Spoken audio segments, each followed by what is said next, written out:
आज की वीडियो में हम जानेंगे माइग्रेन का इमरजेंसी में इलाज कैसे किया जाता है। यानी कि जब भी किसी के सर में बहुत तेज़ दर्द होता है तो उस समय हॉस्पिटल या क्लिनिक में क्या उसे इमरजेंसी ट्रीटमेंट दिया जाता है। ये वीडियो केवल आपकी नॉलेज के लिए, आपको इनमें से कोई भी दवा खुद से इस्तेमाल नहीं करनी है। तो पहले हम जान लेते हैं माइग्रेन के लिए हमारे हॉस्पिटल या क्लिनिक में क्या क्या दवाएँ होनी चाहिए। देखिए यहाँ पर हमारे पास में एक IV कैनुला 18 गोज का, normal saline 100 ml, injection Perinorm 10 mg and injection Ketorol 30 mg, ये सभी दवाएं होनी चाहिए। आप सोच रहे होंगे यहाँ पे हमने 18 नंबर का कैनुला क्यों यूज़ किया है। देखिए जब भी हमें कैनुला इमरजेंसी में देना होता है या फिर किसी को इमरजेंसी ट्रीटमेंट की ज़रूरत होती है, उस समय हमें 18 गोज का कैनुला उसे लगाना होता है। तो जब भी हमारे पास में कोई मरीज आता है, हमारा पहला काम होता है डायग्नोसिस बनाना या फिर बीमारी को कन्फर्म करना। तो हम यहाँ पर हमारा डायग्नोसिस है। तो हमारे पास में जो पेशेंट आता है वो शिकायत करता है कि सिर की एक तरफ तेज धड़कन जैसा दर्द है, यानी कि उसके पल्सेटिंग हेडेक है, उल्टी एवं मतली, लाइट और साउंड से तकलीफ भी पेशेंट को हो रही है। तो हमें पहले ये देखना है कि उसके केवल माइग्रेन का पेन है या फिर और कोई सीरियस न्यूरोलॉजिकल डिसऑर्डर या इमरजेंसी तो नहीं है। तो ऐसे में हमें कुछ रेड फ्लैग भी एक्सक्लूड करने होते हैं। यदि मरीज बोलता है कि उसकी ज़िंदगी का सबसे बुरा हेडेक है, तो हम यहाँ पर SAH यानी कि सब एरेक्नोइड हेमरेज सस्पेक्ट कर सकते हैं, या फिर उसे फोकल वीकनेस, कन्फ्यूजन या फिर दौरे पड़ रहे हैं। तो ऐसे में तुरंत हमें CT स्कैन हेड कराना चाहिए। अब आता है यहाँ पर ट्रीटमेंट के बारे में। देखिए सबसे पहले हमें यहाँ पर पेशेंट का IV एक्सेस क्रिएट करना होता है या फिर उसे कैनुला लगाना होता है। तो यहाँ पर हम 20 या फिर 18 गोज का कैनुला यूज़ करता है। चूँकि एक इमरजेंसी है, यहाँ पर हमें मरीज को तुरंत दवाई देनी है, इसलिए हम मैक्सिमम 18 गोज का कैनुला लगा देते हैं और साथ ही साथ उसमें 100 ml का NS लगा दिया जाता है। अब आता है स्टेप नंबर 3। देखिए यहाँ पर मरीज को बहुत तेज़ पेन हो रहा है, तो हमें यहाँ पर पेन और जो उसे वोमिटिंग हो रही है उसे कंट्रोल करने की ज़रूरत होती है। तो यहाँ पर हमारा पहला इंजेक्शन आ जाता है एंटी एमेटिक प्लस एनाल्जेसिक, यानी कि जो उल्टी भी कम कर दे, साथ साथ उसके दर्द को भी थोड़ा बहुत कम करे। तो पहला इंजेक्शन होता है यहाँ पर पेरिनोम, जो कि 10 mg में IV, और इसे स्लो लगाया जाता है। इसका जो सॉल्ट नेम है वो है मेटोक्लोप्रोमाइड। तो ये हमें 2 से 3 मिनट में स्लो पुश करना होता है। यह उल्टी कंट्रोल करता है और माइग्रेन पेन भी कुछ हद तक कम करता है। इसके बाद यहाँ पर आता है सेकंड इंजेक्शन, जो कि स्पेशली दर्द के लिए लगाया जाता है। यदि 5 से 10 मिनट बाद अगर दर्द बना हुआ है या मरीज के बहुत दर्द हो रहा है, तो ऐसे में injection Ketorol 30 mg IV slow लगाया जाता है। ये एक NSAID है, या फिर इसके स्थान पर हम पैरासिफ IV 1 ग्राम का इन्फ्यूजन भी लगा सकते हैं। तो पैरासीटामोल जो होता है 100 ml NS में 15 मिनट में ड्रिप किया जाता है। इसके बाद यहाँ पर स्टेप नंबर 5 है थर्ड इंजेक्शन। तो ये स्पेसिफिक माइग्रेन ड्रग होती है। कई बार मरीज को जब आराम नहीं मिलता है तो ऐसे में हम एक तीसरा इंजेक्शन भी लगा सकते हैं, जो कि स्पेशली माइग्रेन के लिए लगाया जाता है। तो अगर पेन अभी भी सीवियर है और कॉन्ट्राइंडिकेशन नहीं है, BP नॉर्मल है, हार्ट डिसीज़ नहीं है, तो ऐसे में हम सुमाट्रिप्टन का इंजेक्शन लगा सकते हैं, जो कि आपको सुमिनेट या फिर किसी और ब्रांड नेम से मिल जाता है। ये 6 mg SC लगाना होता है। इसे हम सबक्यूटेनियस लगा देते हैं। असर इसका 10 से 15 मिनट में शुरू हो जाता है। इसके बाद यहाँ पर स्टेप नंबर 6 है ऑब्जर्वेशन। तो पेशेंट को डार्क एंड क्विट रूम में रखें, 20 से 30 मिनट तक ऑब्जर्व करें, BP और HR मॉनिटर करें, क्योंकि ट्रिप्टन हाई BP में कॉन्ट्राइंडिकेटेड होते हैं। इसके बाद यहाँ पर स्टेप नंबर 7 है डिस्चार्ज प्लान, यानी कि जब मरीज को आराम मिल जाता है तो उसे हम कैसे डिस्चार्ज करते हैं। अगर रिलीफ मिल गया है तो डिस्चार्ज कर सकते हैं। साथ ही साथ हम उसे कुछ ओरल मेडिसिन दे देते हैं, जैसे कि टैब सुमिनेट 50 mg, SOS मतलब होता है कि जब ज़रूरत हो तब। साथ ही साथ टैब नेप्रोक्सेन 500 mg, ये भी SOS दिया जाता है। अगर बार बार माइग्रेन है तो neurology referral for preventive medicine. तो यहाँ पर कुछ प्रिवेंटिव मेडिसिन भी मरीज को दी जा सकती हैं। इसके बाद यहाँ पर है रेड फ्लैग्स, यानी कि कुछ ऐसे जो सिम्टम्स होते हैं जिनमें हमें इमरजेंसी की या पेशेंट को तुरंत रेफ़र करने की ज़रूरत होती है। तो यहाँ पर पहला सिम्टम है वर्स्ट हेडेक ऑफ लाइफ। यदि मरीज बोलता है कि मुझे ऐसा दर्द अपने जीवन में कभी नहीं हुआ है, तो ये कोई इमरजेंसी कंडीशन हो सकती है। इसके अलावा न्यूरोलॉजिकल डेफिसिट, यानी कि वीकनेस या फिर स्लर्ड स्पीच, यानी कि मरीज जो बोल रहा है उसकी जो आवाज़ है वो लड़खड़ा रही है। अल्टर्ड सेंसोरियम या फिर सीजर्स, यानी कि मरीज को दौरे पड़ रहे हैं।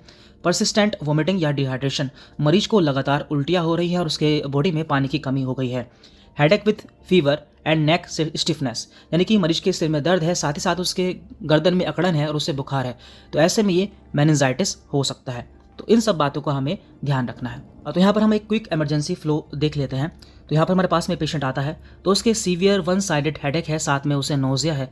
तो यहाँ पर हम उसके IV कैनुला 18 गोज का लगा सकते हैं, साथ ही साथ उसमें NS 100 ml ड्रिप में चढ़ा सकते हैं। हमारा पहला इंजेक्शन होता है पेरिनोम 10 mg, जो कि IV और स्लो लगाना होता है। 5 से 10 मिनट बाद यदि मरीज के दर्द बना हुआ है तो ऐसे में कीटोरोल 30 mg का IV इंजेक्शन लगाया जाता है, या फिर हम इसके स्थान पर पैरासिफ IV 1 ग्राम का इन्फ्यूजन भी यूज़ कर सकते हैं। अगर मरीज को अभी भी आराम नहीं मिल रहा है तो यहाँ पर सुमिनेट 6 mg सबक्यूटेनियस लगाया जाता है। 20 से 30 मिनट तक ऑब्जर्व करना होता है, ब्लड प्रेशर और हार्ट रेट मॉनिटर करना होता है, और मरीज को आराम मिलने के बाद डिस्चार्ज कर देते हैं। उसे कुछ मेडिसिन्स दे दी जाती हैं जो कि ज़रूरत पड़ने पर उसे खानी होती है। कोम्बो नंबर 1 है द डायग्नोसिस कोम्बो। इसमें आपको 5 बुक्स मिलने वाली हैं, the ultrasound book, the MRI book, the CT scan book, the x-ray book and the lab test book. तो इन सभी के प्राइस जानने से पहले हम इन सभी के सैंपल्स देख लेते हैं। यहाँ पर पहली बुक है द अल्ट्रासाउंड बुक। हम आपको इसका कंटेंट दिखा देते हैं, आपको अच्छे से समझ में आए इसलिए इसे हम लैंडस्केप में कर लेते हैं। तो हमने इसे लैंडस्केप में कर लिया है। पहले हम इसका इंडेक्स देख लेते हैं कि आपको इसमें क्या क्या मिलने वाला है। तो यहाँ पर ये इसका इंडेक्स है। इसमें पहला चैप्टर है अल्ट्रासाउंड का परिचय, अल्ट्रासाउंड क्या होता है, कैसे काम करता है, 2D 3D डॉपलर अल्ट्रासाउंड क्या होता है, ये सभी आपको इसमें देखने को मिल जाएगा। इसके बाद यहाँ पर बॉडी पार्ट वाइज सभी अल्ट्रासाउंड दिए हुए हैं, जैसे कि यहाँ पर पहले है पेट का अल्ट्रासाउंड जिसमें liver, gall bladder, pancreas, spline, stomach. इसके बाद यहाँ पर है किडनी का ultrasound, then pregnancy ultrasound, pelvics ultrasound, chest ultrasound, thyroid ultrasound, breast ultrasound, हड्डी एवं जोड़ का अल्ट्रासाउंड, वैस्कुलर अल्ट्रासाउंड एंड बच्चों के अल्ट्रासाउंड, ये सभी इसमें दिए हुए हैं। और लास्ट में आपको क्विक रिवीजन दिया हुआ है, यानी कि कॉमन अल्ट्रासाउंड साइन एवं उनके हिंदी में आसान शब्द दिए हुए हैं, नॉर्मल मेजरमेंट भी दिए हुए हैं और इंपॉर्टेंट निमोनिक्स भी आपको दिए हुए हैं। तो यहाँ पर है एब्डोमेन में पेट का अल्ट्रासाउंड में लीवर का अल्ट्रासाउंड। तो लीवर के अल्ट्रासाउंड में हमें क्या क्या देखने को मिलता है वो सभी इसमें दिया हुआ है, साथ में प्रॉब्लम भी देखने को मिल जाएगी। इसमें जो लीवर में प्रॉब्लम्स होती हैं वो सभी दी हुई है, रिपोर्ट के टिप्स भी आपको देखने को मिल जाएंगे, साथ ही साथ गाल ब्लैडर का देखने को मिल जाएगा। इसके बाद यहाँ पर आपको सैंपल USG रिपोर्ट भी देखने को मिल जाएगी। इस तरह से इस पूरी बुक में सभी ऑर्गन्स के अल्ट्रासाउंड आपको देखने को मिल जाएंगे कि उन्हें कैसे पढ़ा जाता है, कैसे समझा जाता है। इस बुक के लास्ट में एक चैप्टर दिया है एनालॉजी, उसमें सभी अल्ट्रासाउंड को सिंपल भाषा में समझाने की कोशिश की गई है। जैसे कि यहाँ पर है PCOS यानी कि पॉलीसिस्टिक ओवेरियन सिंड्रोम का अल्ट्रासाउंड कैसे पढ़ा जाता है। पहले यहाँ पर USG फाइंडिंग यानी कि जो हमें अल्ट्रासाउंड में देखने को मिलता है वो दिया हुआ है, इसके बाद इसे एक्सप्लेन किया हुआ है। इसके बाद यहाँ पर दी है एनालॉजी। इसमें होता है क्या है, देखिए हार्मोनल इम्बैलेंस में ओवरी में मल्टीपल स्मॉल सिस्ट बन जाते हैं। तो जब हम इसे अल्ट्रासाउंड में देखते हैं तो वो कैसा देखने को मिलता है, जैसे माला या फिर नेकलेस में मोती एक लाइन में सजाए हो वैसे ही सिस्ट ओवरी की आउटर रिम पर लाइन में दिखते हैं। तो इससे आपको समझने में आसानी होती है। तो कैसे देखें, इसके बाद इसमें कैसे देखें भी दिया हुआ है। इसी तरह से इसमें सारे ऑर्गन्स के अल्ट्रासाउंड रिपोर्ट आपको इजी भाषा में देखने को मिल जाएंगे। हमारी दूसरी बुक है द MRI बुक, इसे भी हम देख लेते हैं। तो पहले हम इसका इंडेक्स देखते हैं कि इसके इंडेक्स में आपको क्या क्या देखने को मिल जाता है। तो यहाँ पर MRI की बेसिक जानकारी आपको मिल जाएगी, MRI क्या होता है, कैसे काम करता है, MRI और सिटी स्कैन में क्या अंतर होता है, वो सभी आपको देखने को मिल जाएगा। इसमें जो मोड्स होते हैं वो सभी दिए हुए हैं। इसके बाद इसमें ब्रेन का MRI दिया हुआ है, यानी कि हमारे दिमाग का MRI दिया हुआ है, स्पाइन का MRI दिया हुआ है, मसल्स का MRI दिया हुआ है, बॉडी का MRI दिया हुआ है एंड प्रैक्टिकल सेक्शन भी आपको लास्ट में मिल जाएगा। और लास्ट में आपको quick revision and notes and mnemonics भी देखने को मिल जाएंगे। इस बुक में भी आपको सेम पैटर्न देखने को मिल जाएगा। हम आपको इसका एक चैप्टर दिखा देते हैं। जैसे कि यहाँ पर है मल्टीपल स्क्लेरोसिस यानी कि MS लेसन। तो इसमें फाइंडिंग में हमें क्या देखने को मिलता है वो दिया हुआ है।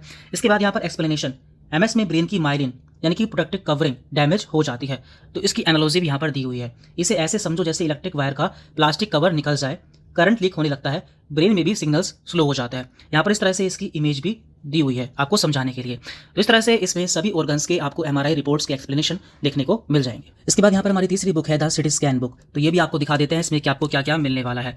तो यहाँ पर इसका इंडेक्स है, तो इंडेक्स में आपको इसका पहले बेसिक्स मिलेगा कि इसमें क्या होता है, कैसे होता है, वो सभी आपको देखने को मिल जाएगा। इसके बाद इसमें जो टेक्निक्स होती हैं जैसे कि plain CT scan, contrast CT scan angiography, ये सभी देखने को मिल जाएंगी। इसके बाद यहाँ पर ब्रेन एंड हेड का सिटी स्कैन, चेस्ट का सिटी स्कैन, पेट का सिटी स्कैन, बोन का सिटी स्कैन, इस तरह से इसमें सब कुछ आपको देखने को मिल जाएगा। और लास्ट में आपको प्रैक्टिकल सेक्शन भी देखने को मिल जाएगा। जैसे कि यहाँ पर ब्रेन के सिटी स्कैन में दिया हुआ है मिड लाइन शिफ्ट यानी कि ब्रेन के बीच की लाइन शिफ्ट हो जाना। तो ये कब होती है, कैसे होती है, इसे कैसे देखा जाता है, वो सभी इसमें दिया हुआ है। और जब हमारे ब्रेन में ब्लड आ जाता है तो वो कैसे देखा जाता है, वो सभी भी यहाँ पर इमेज के माध्यम से आपको समझाया हुआ है।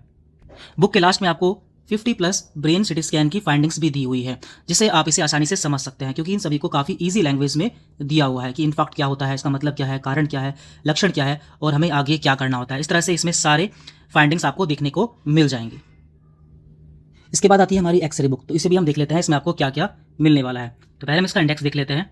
तो यहाँ पर ये इसका इंडेक्स है। तो इसमें दिया है एक्सरे की बेसिक जानकारी, एक्सरे क्या होता है, कैसे काम करता है और कैसे किस किस व्यू में एक्सरे लिया जाता है, वो सभी इसमें दिया है। पार्ट बी में आपको बॉडी ऑर्गन वाइज एक्सरेज मिल जाएंगे। तो पहले यहाँ पर हेड है, फिर नेक है, इस तरह सब दिया हुआ है। देन यहाँ पर चेस्ट का एक्सरे आपको देखने को मिल जाएगा। इसके बाद इसमें स्पाइनल एक्सरे आपको देखने को मिल जाएगा। इसके बाद यहाँ पर पेट के एक्सरेज आपको देखने को मिल जाएंगे, बोन एंड जॉइंट एक्सरेज आपको देखने को मिल जाएंगे, और यहाँ पर कुछ स्पेशल एक्सरेज होते हैं जैसे कि बेरियम एक्सरे, ये सभी भी आपको देखने को मिल जाएंगे। और लास्ट में यहाँ पर आपको क्विक रिवीजन भी देखने को मिल जाएगा। एक्सरे के व्यू वाले चैप्टर में हमें दिया हुआ है कि जो व्यूज होते हैं उसका इंपॉर्टेंस क्या होता है, एपी व्यूज, लेटरल व्यूज, इन सभी के बारे में इसमें आपको देखने को मिल जाएगा। एक्सरे कैसे काम करता है, उसका वर्किंग प्रिंसिपल क्या है, वो भी इसमें दिया हुआ है। इसमें आपको सभी फाइंडिंग्स देखने को मिल जाएंगे, जैसे कि यहाँ पर है स्पॉन्डिलोसिस, इसमें क्या क्या होता है वो भी इसमें दिया हुआ, जैसे कि डिस्क स्पेस कम हो जाता है, ओस्टियोफाइट्स या फिर हड्डी की चोंच जैसी वृद्धि देखने को मिलती है, एवं वर्टिब्रल बॉडी के किनारे एक्स्ट्रा बोन फॉर्मेशन भी देखने को मिलता है, उसे पिक्चर में समझाया भी है। इसके बाद यहाँ पर स्टोन्स एंड गैस में क्या डिफरेंस होता है वो सभी यहाँ पर दिया हुआ है, तो उस सबको आप इसमें देख सकते हैं। तो ये है द लैब टेक्स्ट बुक, इसमें आपको क्या क्या देखने को मिलने वाला है। पहले हम इसका इंडेक्स देख लेते हैं। तो यहाँ पर ये है इसका इंडेक्स, तो इसमें पहले इसके बेसिक्स दिए हुए हैं कि लैब टेस्ट क्या होते हैं, सैंपल कलेक्शन कैसे होता है, वो सभी इसमें दिया हुआ है। इसके बाद इसमें ब्लड टेस्ट सारे जितने भी होते हैं जैसे कि CBC, blood sugar test, LFT, KFT, वो सभी दिए हुए हैं। इसके बाद यहाँ पर यूरिन टेस्ट दिया हुआ है, स्टूल टेस्ट दिया हुआ है, एवं अदर इंपॉर्टेंट टेस्ट मिल जाएंगे। प्रैक्टिकल सेक्शन मिल जाएगा। इस बुक को भी बहुत ही इजी लैंग्वेज में लिखा गया है, जैसे कि यहाँ पर है लीवर फंक्शन टेस्ट। तो इसमें पहला जो क्राइटेरिया होता है या वैल्यू होती है वो होती है बिलीरुबिन। तो इसकी नॉर्मल वैल्यू कितनी होती है, ये क्या होता है, वो सभी इसमें दिया हुआ है, कैसे बनता है, अगर बढ़ जाए तो क्या हो जाता है, इसे हमें कैसे समझना होता है। जैसे किसी फैक्ट्री का कचरा बाहर नहीं निकले तो गोदाम भर जाएगा, वैसे ही बिलीरुबिन जमा होकर स्किन येलो कर देता है। तो इस तरह से आप इसे आसानी से समझ पाएंगे। इस तरह से आपको ये सारी रिपोर्ट्स इसमें अच्छे से एक्सप्लेन करी हुई मिल जाएंगी। और इस बुक के लास्ट में आपको सभी सैंपल रिपोर्ट्स भी मिल जाएंगे, जैसे कि यहाँ पर है लिपिड प्रोफाइल, तो इसमें पैरामीटर्स क्या होते हैं और टिप्स क्या हैं। इस तरह से इसमें आपको सारे रिपोर्ट्स अच्छे से एक्सप्लेन हुई मिल जाएंगे। और देखिए अभी ये जो बुक्स हैं केवल पीडीएफ फॉर्म में अवेलेबल हैं, इन्हें मोबाइल फ्रेंडली बनाया हुआ है। तो पीडीएफ फॉर्म में हमने इसलिए लॉन्च किया है जिससे हर कोई इन्हें ईजिली परचेज कर सके, क्योंकि पीडीएफ में इनकी जो कॉस्ट होती है वो काफ़ी कम हो जाती है। यदि हम इन्हें हार्ड कॉपी में सेल करते हैं तो वो काफ़ी महंगी पड़ जाती है। यदि आप इनमें से कोई सिंगल बुक की पीडीएफ परचेज करते हैं तो आपको केवल 200 रुपीज़ पे करने होंगे। यदि आप इस पूरे पैकेज को लेना चाहते हैं तो आपको कुछ ऑफर मिल जाएगा। आपको ये पूरा जो कॉम्बो है वो 699 रुपीज़ में मिल जाएगा। इसे परचेज करने के लिए आपको इसका स्क्रीनशॉट लेना है और हमारे इस व्हाट्सएप नंबर पर भेजना है, जहां पर आपको इसके सारे सैंपल्स और आपको ये कॉम्बो मिल जाएगा।